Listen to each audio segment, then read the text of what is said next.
8th of March 2023, Wednesday, MAO with Kel once again, guys. Well done, Jerome Powell. Good job. Finally, you decide to tell the whole world what is happening right now.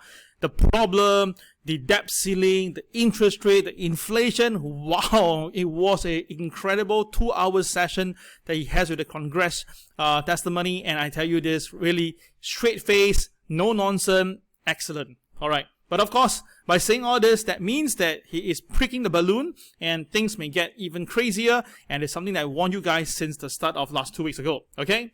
And of course, in my opinion, there's a lot of things going to happen. And of course, you may see a very pretty face on my poster this morning. All right, it is the case of Abby Choi and apparently what happened in Hong Kong, the gruesome murder. And I tell you this, guys, is more than meet the eye. I'll show you more details at the very last part of this video. Okay, so if you are here to only look at this pretty girl, come on, guys, let's just focus on the market, shall we? Let's go. Now, disclaimer apply as usual. Thanks. Make sure that you do your risk assessment, and thank you, Ames, for the kind sponsorship. Now, first of all, let's go back to what happened yesterday when we talk about this little interesting drive whereby I tell you guys, if you watched my video yesterday, you just need to text 7th and you will get a chance to have a lunch with me next week, right? And that was done on yesterday's video on the 7th of March, okay? Very incredible, same number, 7. Okay, so the point is this, okay? I hope they bought some VIX, by the way, because the market really went up yesterday. And of course, I told you guys, Jerome Powell may be hawkish, and it all happened. Excellent, guys. And for people, thank you guys. You guys have put in the 7. All right, those who are in words is fantastic. Those who are at digit 7 is also good enough. Right, I have already give you the love and the like. So that means that you stand a chance to actually to get a chance to have lunch with me next week. All right, we do the spin the wheel this Saturday. Now, the thing is, some people complain that because my video came out very late, so it's not fair for them. Okay, fine. I'm going to extend this, okay? Extend this to today. And that means that if you continue to put 7 on yesterday's video or today's video, all right, I will still put you as a slot. Now, which means that for those who put in 7 yesterday, if you want to increase your chance of, having lunch with me to our next week, you can also put a 7 for today's video. Okay, so that means that you've done it yesterday, you can do it today. For those who have not done it, okay, you can only do it today. Okay, kind of confusing here. All right, the thing is this, as long as you put a 7 in, all right, I give you 2 chances, okay, in short, okay, guys, do your thing, but it only ends by today because it cannot be continuous doing it, okay? So, put a 7 for yesterday and today's video. Now, let's recap what happened last night. Wow, the Dow Jones lost 575 points last night, 1.7%. Nasdaq down by 1.2%, and S&P down by 1.5%, okay? Now, look across the board, almost everyone is in red, okay? And of course, Tesla down by 3.15%. Those below 190, and something that I've been telling you guys, this is a short Tesla at above 210, and those who have followed through, congratulations, well done. So what actually happened? All right, because Powell ignites higher rate fears, okay? So this 570 points now has put the entire 2023 from the start of the year until now in the negative zone, and that is something that I warn you guys that it will happen since January. Okay, so what happened is that Jerome Powell suggested that the rate may need to go higher for longer, fueling fears of potentially larger hike at the central bank next policy meeting. And guys, I have been saying this for the longest of time. I say that they will add 50 basis points. I've been telling you guys this. This is something that I have been basically advocating because I told you guys it's impossible that if the numbers are going up itself, it's impossible for the rate to be 25 basis points. And of course, if you remember that, congratulations too. So the thing is this, the 2-year yield jumped to the highest level since 2007, all right, 2007, and that's 5%. That means that the inversion between the 2-year and the 10-year is more than 100 basis points. And that is really insane because that is the lowest number since 1981. Okay. So what does it mean? That means that a recession is going to come. There's no other way out. Yes, we all know that the latest economic data comes up stronger than expected, and that's a problem. Imagine this, the objective of the increased interest rate is to lower down the economic data, but instead of going down, it went up instead. So of course, if that continue, inflation can't come down. That is very clear. So if that is the case as well, right, the totality of the data should basically indicated that you need to do more to basically bring it down, and they are ready to do it, okay? They are ready. So that's why it will be a 50 basis point in my opinion, okay? There's no way out in my point here. okay? And that's why Jerome Powell is going all in, all right, going crazy with his stuff. And finally, that is the Fed chairman we're waiting for, all right? Not the type of wishy-washy and say this, say that, all right? So the 2-year yield basically top 5%, and this is really insane because that means that, right, it is even higher than the 10-year easily, and that is not a good sign because normally itself the 10-year should be higher than the 2-year, but instead now it's going the opposite direction. So you can see over here very, very clearly the 2-year is at 5.0 and the 10-year is at 4.00, which means there's more than 100 basis point here. This is a very deep inversion, and of course, it's not good. In fact, look at this, guys. The 2-year yield right now, right, is almost back to the time of Lehman crisis. Okay, that was whereby Lehman crisis, right, happened, and after that, what happened? You can see the market collapsed because Lehman crisis happened. So if this is going to be a good chance it's a good way to inform us that what can happen again, because if you look at it back here itself in 2019, that was before the pandemic, and when the pandemic hits, that's why the yield plunged. Okay, so you see my point here, guys. So do you think that the yield will come down? Well, I tell you, not in the near term, guys. It's going to be difficult with all the data coming out this week, next week. I can tell you this is very difficult for this number to go any lower. And in fact, it can go only higher, and this is going to get crazy, guys. So the thing is this, Nick, all right, Nick from this Wall Street Journal already, all right, he has already informed, or actually indirectly informed, that most likely Jerome Powell will caution on Capitol Hill that the stronger economic activity could lead to US Central Bank to raise interest rate more than they are projected to combat high inflation. And note, okay, this tweet came out before the meeting. So tell me, guys, come on, man. He is a mouthpiece. He know what he wants and he know what he want to say. And guys, this is something going at his Twitter, guys. This is going to be very, very helpful for you in long term. Yeah. So of course, now we all know that the next FOMC is 14 days from today. Jeez. So 14 days, loads of data going to come out. Think about this. Things can get very, very crazy because now we can see that just one day beforehand, the 50 basis point, the probability is only 31%, while majority were looking at 25 basis point. But now, just one day, the 25 basis point has dropped down to 26%, and the 50 basis points is up to 73%. I can tell you this, it will hit 90% by next week, okay? By next week, it will hit 90% when the CPI data, the NFP data all comes out, right? This will go higher, guys. It cannot be run away. So guys, take care and be careful, all right? Because the golden cross that everybody is waiting now has probably pulled back by Jerome Powell himself. All right, so going to be a lot of videos I'm going to show you today. So let's watch this video. And this is the first video about Jerome Powell preparing to increase the pace of hikes, all right, if needed. So let's go for the first video, yeah? There's a couple of videos for today. Let's go. Low inflation has been moderating in recent months. The process of getting inflation back down to 2% has a long way to go and is likely to be bumpy. As I mentioned, the latest economic data have come in stronger than expected, which suggests that the ultimate level of interest rates is likely to be higher than previously anticipated. If the totality of the data were to indicate that faster tightening is warranted, we'd be prepared to increase the pace of rate hikes. Restoring price stability will likely require that we maintain a restrictive stance of monetary policy for some time. Our overarching focus is using our tools to bring inflation back down to our 2% goal and to keep longer-term inflation expectations well anchored. Restoring price stability is essential to set the stage for achieving maximum employment and stable prices over the longer run. The historical record cautions strongly against prematurely loosening policy. We will stay the course until the job is done. All right, excellent. So you can see that Jerome Powell really is all out, okay? It's very clear that he has his position clear and he really wants to do that, okay? So, of course, if you feel you miss out what he was mentioned, there's a recap by this guy, which is Steve Liesman from CNBC. Let's watch what he has to share with us. Okay, let's go.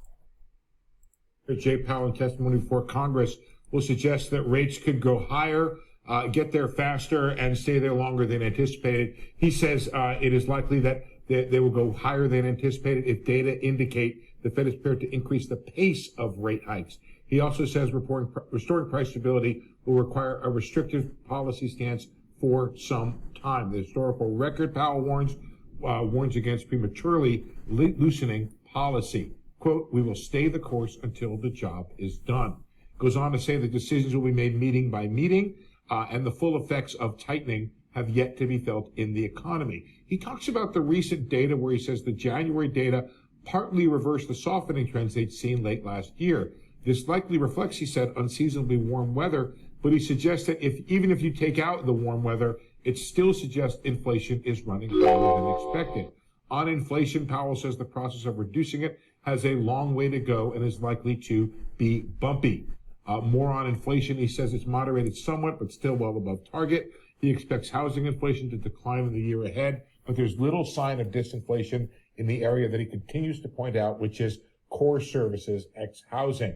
On the economy, Powell says there will likely be a softening in the labor market this year. While wage gains have slowed, Powell says they have remained above levels consistent with the Fed's 2% inflation target. The U.S. economy slowed significantly last year, and as for consumer spending, it is rising this quarter at what he calls a solid pace.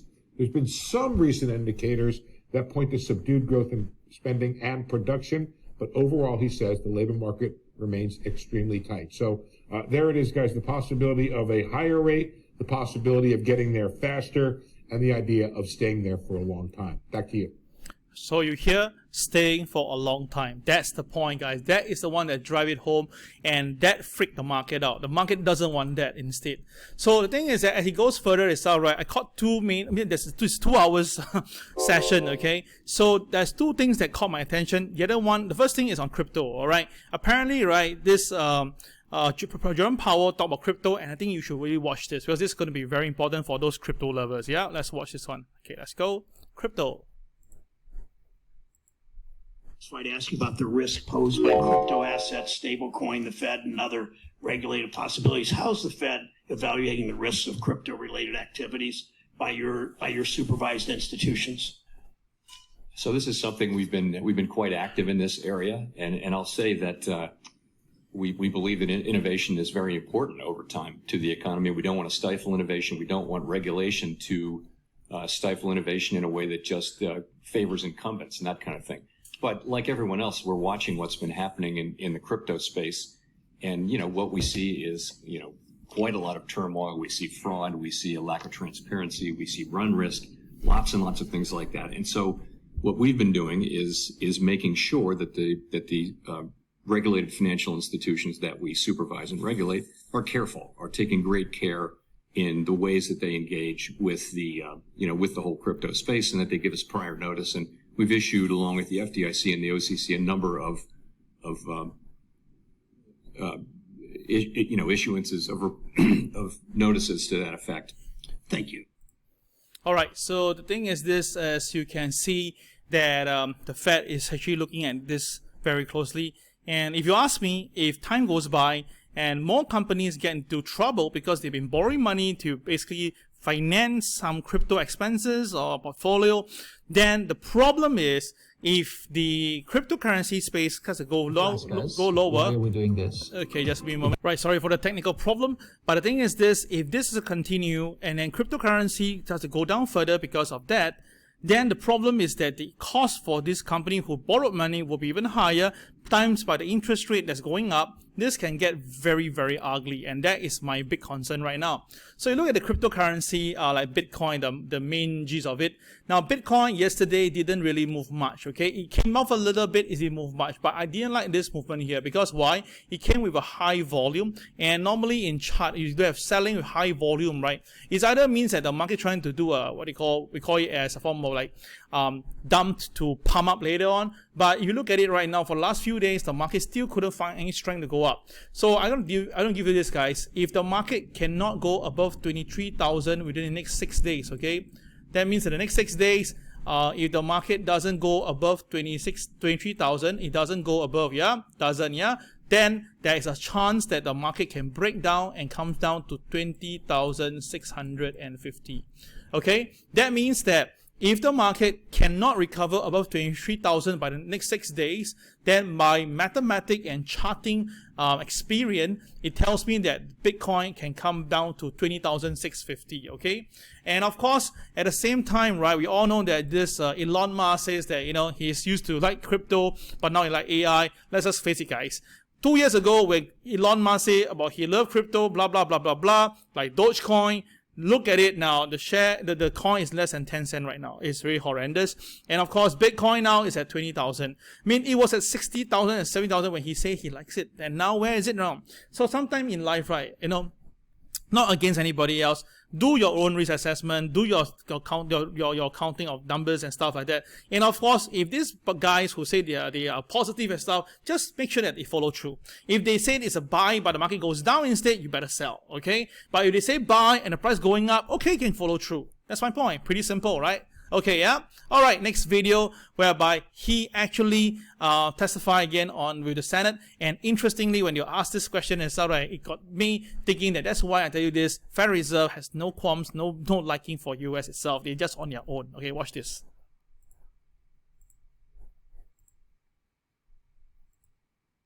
Right now, and I'm not going to ask you today to blame anybody. When Congress spends money, it stimulates the economy, does it not? Well, it would depend on whether that's funded by tax increases or not. So if there's a spending that's not accompanied by taxes, would have a net at the margin stimulative effect. Well, and when Congress borrows money to spend even more, that stimulates the economy even more, does it not? At the margin, yeah. Okay. If Congress reduced the rate of growth in its spending and reduced the rate of growth in its debt accumulation, it would make your job easier in reducing inflation, would it not? I don't think fiscal policy right now is a big factor driving inflation at this moment, but it's absolutely essential that we do slow the pace of growth, particularly for the areas of the budget. All right, let's try to unpack this then. I'm not trying to trick you. You're raising interest rates. You're raising interest rates to slow the economy, are you not? Yes, to cool the economy off. And one of the ways you measure your success, other than fluctuation in gross domestic product, is the unemployment rate. Is it not? Yes, one of the measures. Okay. So in effect, I'm not being critical. When you're slowing the economy, you're trying to put people out of work. That's your job, is it not? Not really. We're trying to restore price stability. No, you're trying to raise not wages. You're trying to raise the unemployment rate. There are that means I know you don't like the phrase, so let me strike it. You're trying to raise the unemployment rate, are you not?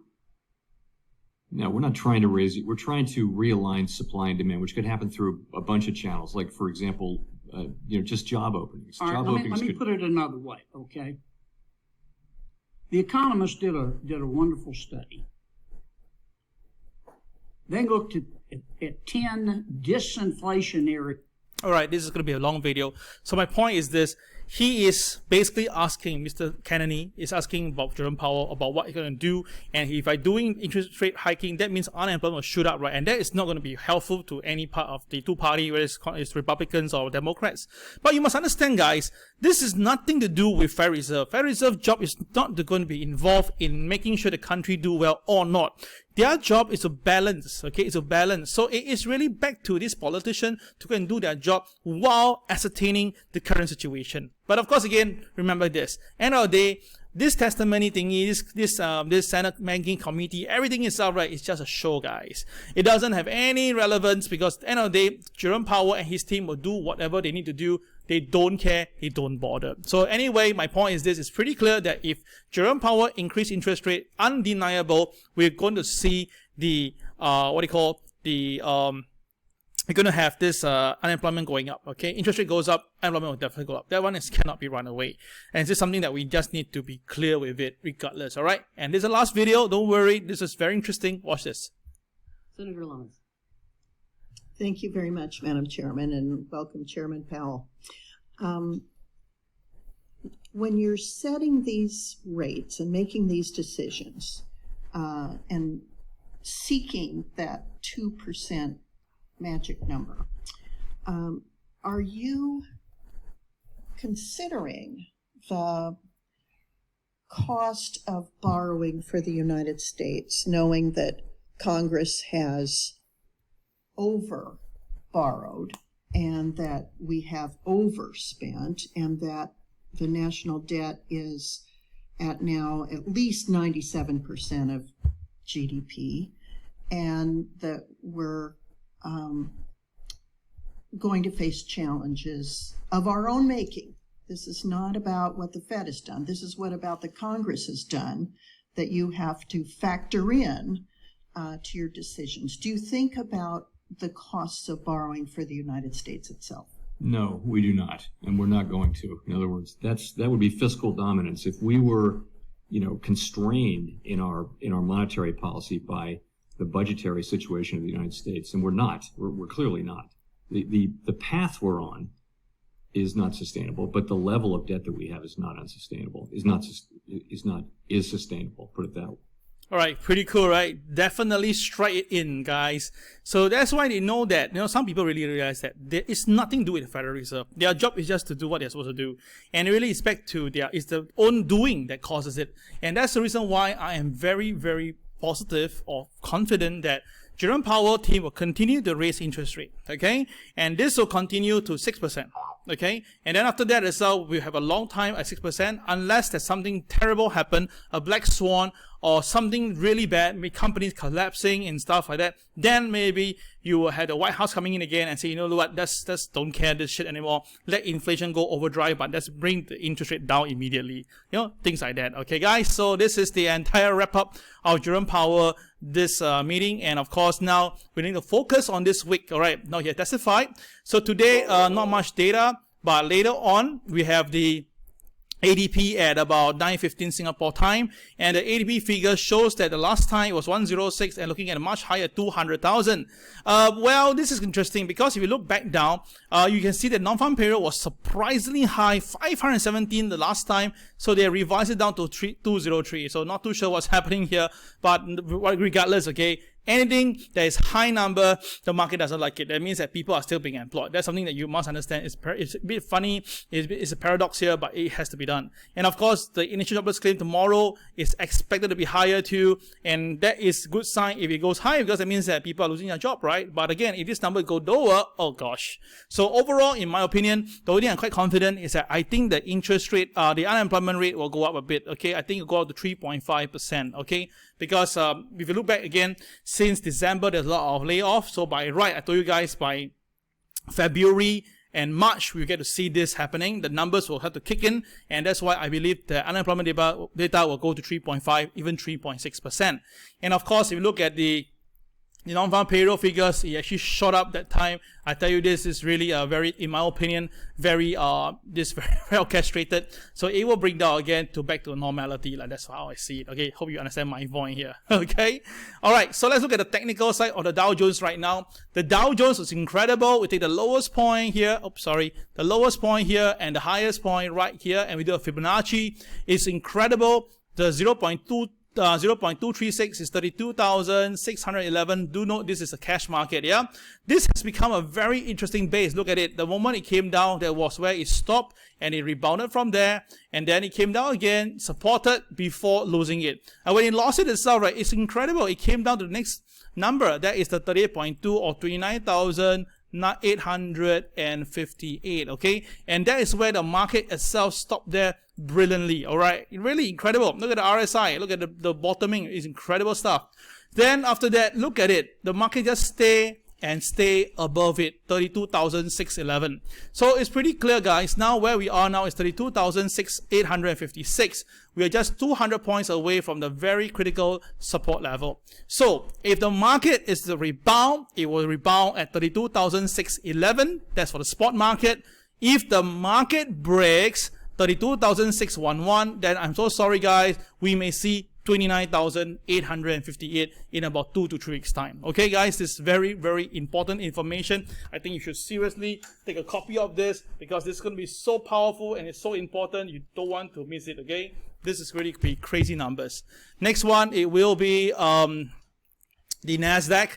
The NASDAQ also did the same thing, the Fibonacci, and of course it came down to the 61 point. It's a very magical number, and it's 10,596, and the market stopped there and rebounded. It came very close to it and rebounded. So now the thing is this, it's now supported at 11,777. So as long as the market stays above this figure, it's nothing to be, there's no panic. Where are we right now? We are now trading at 12,152, so 400 points away. So should be all right, okay? Next one, it will be the S&P 500. Now, the thing is this is really incredible. The S&P 500 came down to the 50% mark at 3510. And that was October, and that was a low, and the market really stopped there brilliantly and rebounded. But incredibly, this time round, it stopped at the 0.26 or 4,206. That is the magical number, and it stopped there. So now where we now we're at a crossroad between the 38.2 of 3821 versus 4206, I mean the midpoint itself. So where we are now, the thing is this at 39.86. If the market goes down, it will find support at 38.21. That will be a good level for you to buy back some position, because that is where the last support were. But if the market breaks below that, oh gosh guys, stand by.